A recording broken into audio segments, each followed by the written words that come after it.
I hope at some point I'll be able to get back into the hobby again with force. But yeah, for now I gotta, I guess, focus on my career and health and all that other stuff.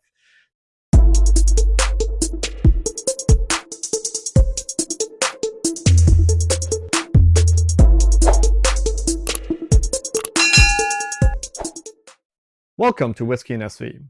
I'm your host Sam, and today I'm going to be going through my top whiskeys of 2024. So 2024 was a pretty big year in terms of whiskey for me. I ended up trying over 750 unique whiskeys, each of which I have in my big log of whiskey consumption. And I bought over 450 bottles.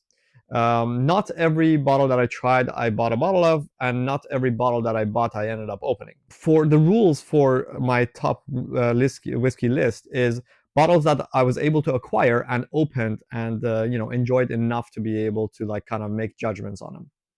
So without further ado, let's get started.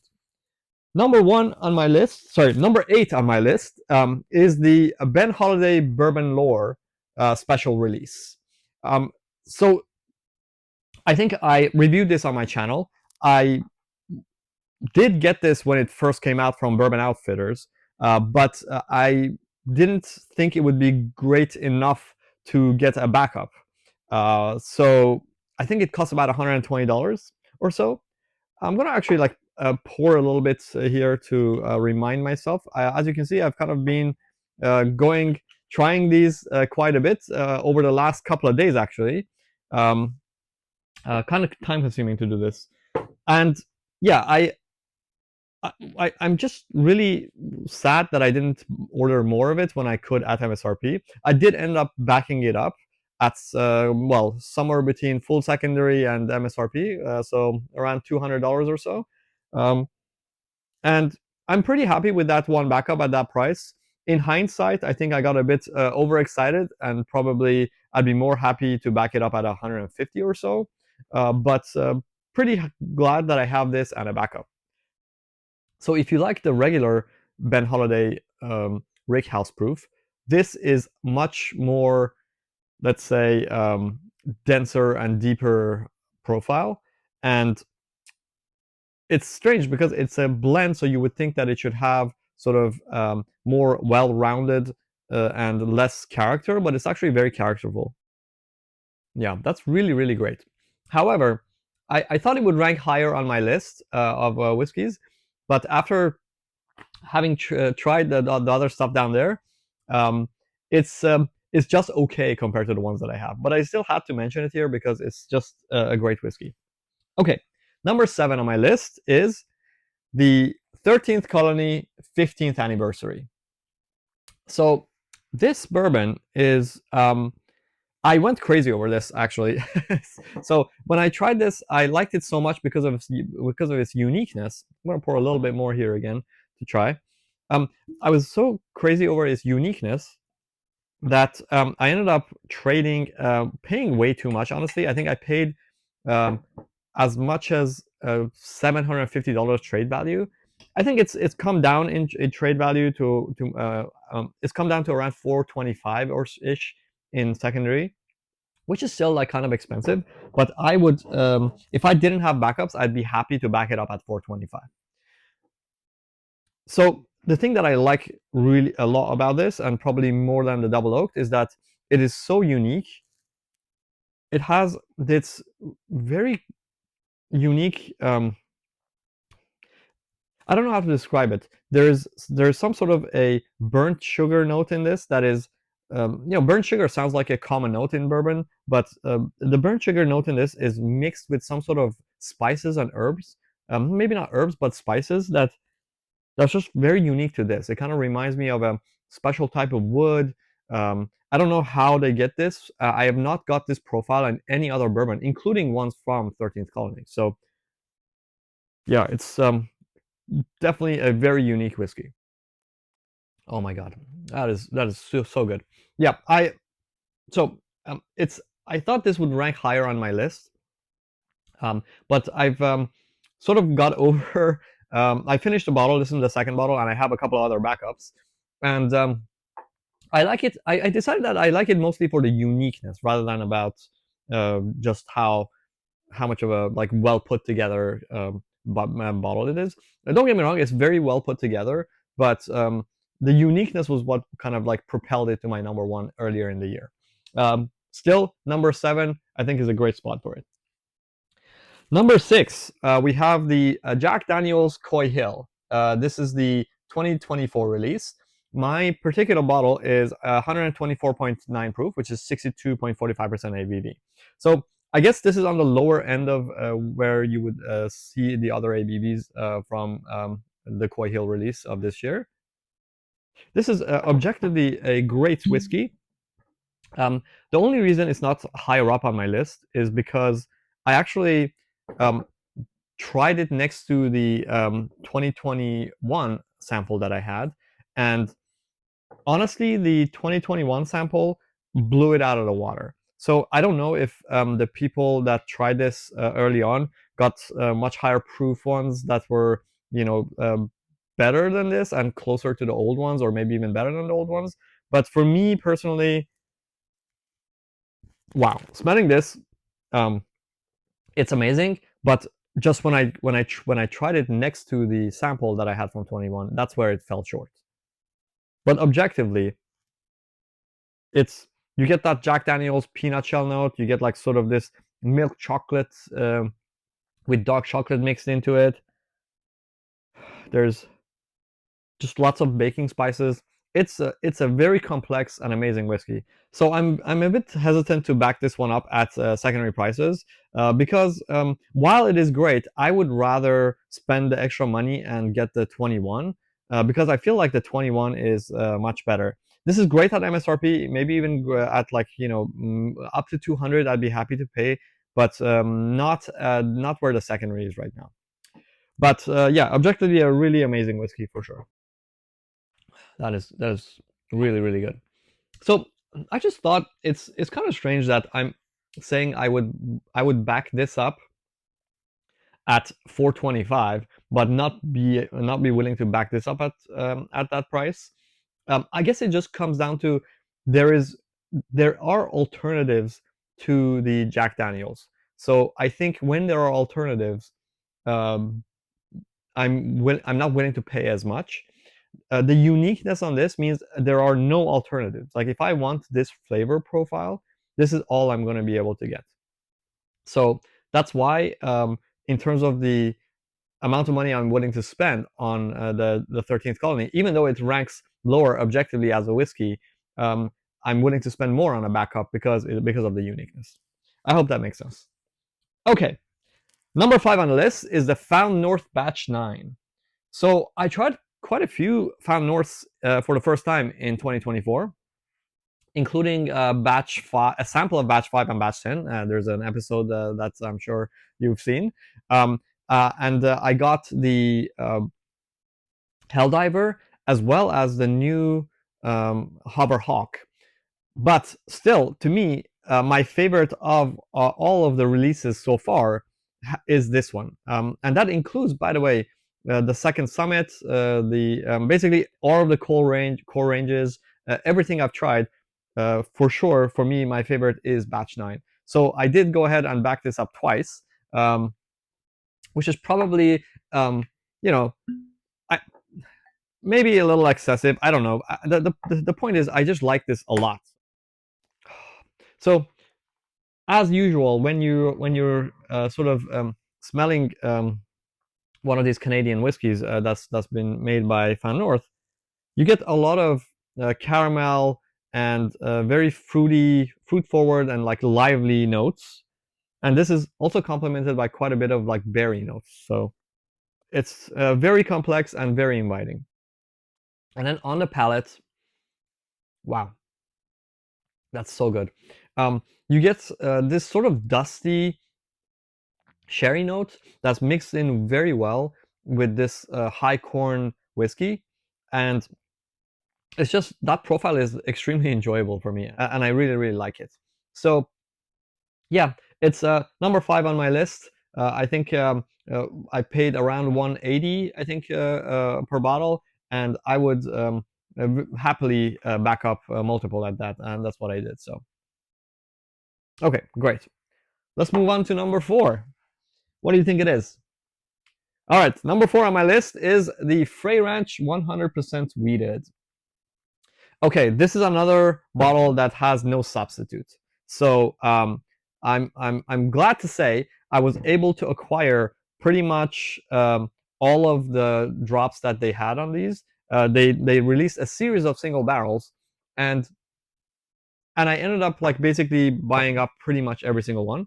Um, I would like to back up some of them actually more than once. They're kind of pricey at around 120, but they are so worth it. For a 6, it's a grain to glass whiskey that has no substitute. When you nose this, there's nothing else that comes even close. So for uniqueness, honestly, I think these should. I would probably even be willing to pay $300-400 if that's where the market was, but it's not, luckily, because they're not. A lot of people don't like this flavor profile, and it's not a very hugely tailored brand like Buffalo Trace or 13th Colony. So all the best, all the better for me, right? Because I was able to get them on at an average price of around like between 120 and 150 ish, and yeah, I have like 4 or 5 of them, and I just think they're so good. So um, this, I think, what when Frey Ranch came up with this, they talked about it being sort of a birthday cake, and indeed, it does remind me of a very juicy cake that maybe even like a tiramisu, sort of like the types of tiramisus that have like lots of liquor in them, and um, it's just so unique. There's no other whiskey I've had that comes even close to this. It's like overripe fruit um, in a cake. Yeah, just I don't know how to describe it. If you can ever try this at a bar, well, it's never gonna find it at a bar, but if one of your friends has it and you can get a sample, definitely I would highly recommend it. By the way, I did an episode which I compared it with the 100 proof wheat whiskey that they had. This is nothing like those. These single barrels that they released as the birthday cake profile were completely different. So yeah, don't think that those are going to give you anything in the same ballpark. Okay, so what is number 3 on my list? This number 3 on my list is not a bourbon, surprisingly. It is a single malt from Taiwan, Kavalan Virgin Oak. So this is a bottle that you can't even get in Taiwan, as far as I can tell, because we've had friends visit Taiwan, and I've asked them to look for this, and they've never been able to find it. This is a Canada exclusive. In fact, it's the Banff Whiskey Experience 2023. I've tried a couple of these now, and they are all so good for around $300, 325 ish. So kind of pricey, but so worth it, because if you like single malts and you like bourbon, as I do, then there's just no substitute for this. Now, um, it's it's one of those whiskeys that I think is extremely well put together, as well as being unique. So I'm wow, that's so good. You get confused whether this is a single malt or a bourbon, because the virgin oak definitely gives it that like sort of bourbon notes, the vanilla and like sort of like that dark chocolate notes.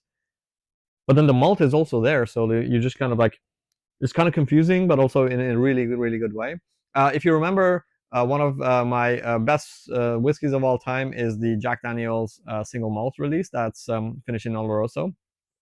For the same reason, because it's kind of like marries my love of bourbon and single malts into something that I can really enjoy. So yeah, I went ahead and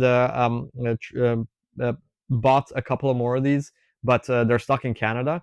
I need to see if I can get someone to bring them over. My brother visited recently, but he didn't have room to bring him. So, anyways, this is really great. If you ever are able to get this, then I would highly recommend it.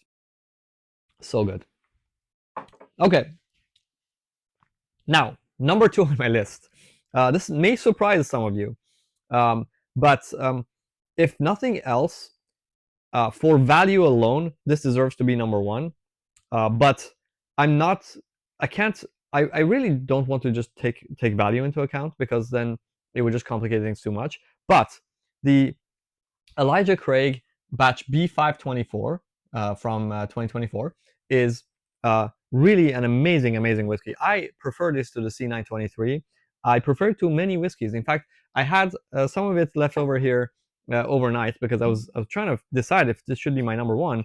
So I poured some here, and then I tried it next to my number one spot, which I'm pretty sure you can guess by now what it is.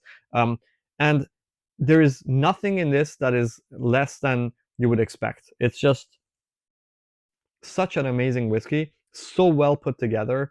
You get sort of the same notes that you would get in any amazing bourbon experience that you'd hope for. So the fact that this is for seven, goes, I guess, the fact that this sold for $70 plus tax, so $80 or so, is just, it blows my mind. I don't understand how they're able to do this. I wish more bourbon producers would do this, and yeah, I just can't speak highly enough of this. I think if I honestly had limited means in terms of like finances or whatever, I'd be happy having this on my bar as my only whiskey. All of the other whiskeys are really hard to get and expensive, and for $80 you can get like 99% of the experience in terms of enjoyment, at least. Now it's not as unique, but it's an extremely well put together whiskey. There are some nutty notes for sure, but it's just like the epitome, the sort of the stereotypical, amazingly put together bourbon. Oh, that's so good. Yeah. I did back this up a couple of times, and honestly, trying it now, I wish I'd backed it up even more, because I think you can't really find it on shelf anymore. Okay, so for number one whiskey of 2024, I think there's going to be no surprises here. It is the Russell's Reserve 15 year. Yes, this whiskey is so well put together that it's just hard to not. It would be a crime not to put it as your number one whiskey of the year. I know it's hard to get. I know it's expensive. I know that secondary on this is now gone through the roof, especially after Fred Minnick made it the number one whiskey of the year. But the way I think about it is, this is not just the bourbon of the year for 2024. This is going to be a generational whiskey that is only going to go up in value. As you can see, this has been well shared with friends and enjoyed. And it's every time I think like anything else is maybe as good as this, and I try this next to them, I see that this is definitely better. There's nothing else here that comes even close. Maybe the Jack Daniels is decent, and maybe, like, I guess the Elijah Craig is comes sort of close, but uh, if you have to have the best, then this is it for 2024. There's just no better whiskey that came out in 2024, as far as I'm concerned, that I was able to get, at least. I'm sure, like, if you talk about Michter's 20, or maybe some BTAX or Pappy's, I have no idea, right? Those are not things that I even tried, to be honest. So I think by far this is my favorite whiskey of 2024, and yeah, I backed it up already, and I'm very tempted to back it up even at secondary prices, because I think it's just going to go up in price, and in a couple of years when I want to try it, I will not be able to get it for even the current stupid secondary prices. Yeah, it's just such an amazing, well integrated sweet oak flavor here. Oh my god, that's such a well put together whiskey. It's it's definitely going to be one that people will talk about for years to come, I think. I don't think this is a one of those things that's just this year and then people forget about it. I think people will be talking about this whiskey for years to come. Uh, um, I think if you go a little bit beyond this age, it'll probably get too oaky. If you're a little bit before this age, then you're kind of in the Russell's Reserve 13 range, and this is significantly better than the Russell's 13. I've even tried batch one. I've got batch one and batch two next to this, and this blows them all out of the water. The CNF, the CNB, the CNC, like all of those, the CNE, they're all basically nowhere near as good as this. All right, that concludes my list of top whiskeys of 2024. As you can see, they're mostly bourbon or bourbon adjacent because my palate, frankly, has been skewing more towards bourbon and bourbon adjacent things. However, I do still enjoy single malts from Scotland, so I definitely want to give you a list of some of the bottles that I enjoyed from Scotland this year, in no particular order. The first one is this Glen Scotia 12-year Icons of Campbelltown the Mermaid. So it's the first release in, I guess, something that they're going to do about Icons of Campbelltown, and it's a Palo Cortado finished bottle at 54.1% ABV. It's it's everything that you would want from a Campbelltown whiskey that's been finished. Usually, I don't like Campbelltown to be finished, but this does a really good job of giving it unique, complementary flavors. That's really awesome. Speaking of malts that are not drenched in sherry, a good example is the Springbank 18 2024 release. This is 100% ex bourbon, so it's not drenched in lots and lots of sherry.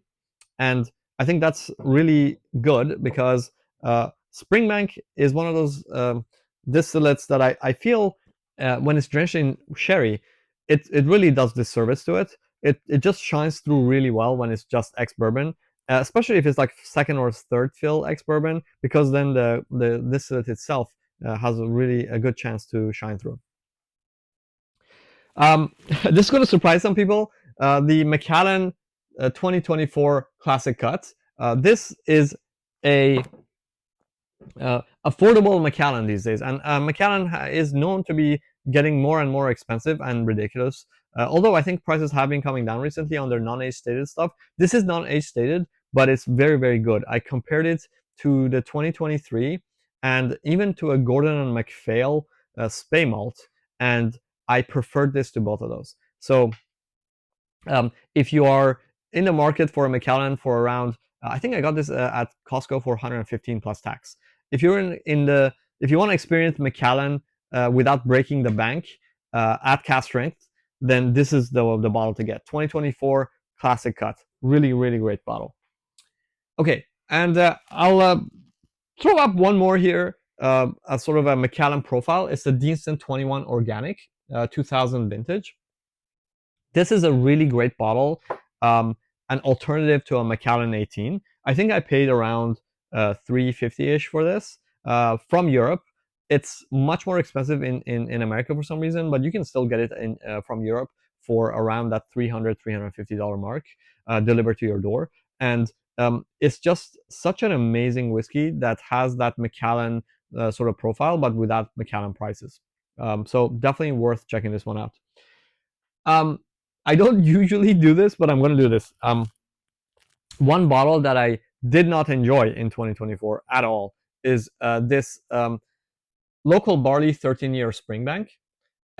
It's probably, for the amount of effort I had to go to get this and the money I paid for it, around $250, which is still less than secondary. But honestly, I think this is such an overrated and terrible whiskey. It has some acidity to it that's just not enjoyable. It's kind of like the Springbank 10 Palo Cortado. So this is one that I would stay away from. Not worth the hunt, in my opinion. Stick with ex-bourbon. That's where Springbank and any Springbank flavoring it does well. If you like sherry finished stuff, then Macallan or Deanston, those are where it's at. Okay, probably my Scotch, recommendations or preferences are also like changing.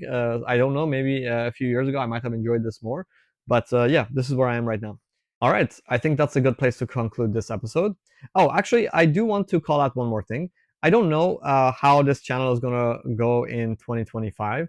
I was going to originally ramp up my uploads, but there's been some changes to my personal and professional life. All good things, I hope. But basically, I don't think I'm going to have as much time for my hobby.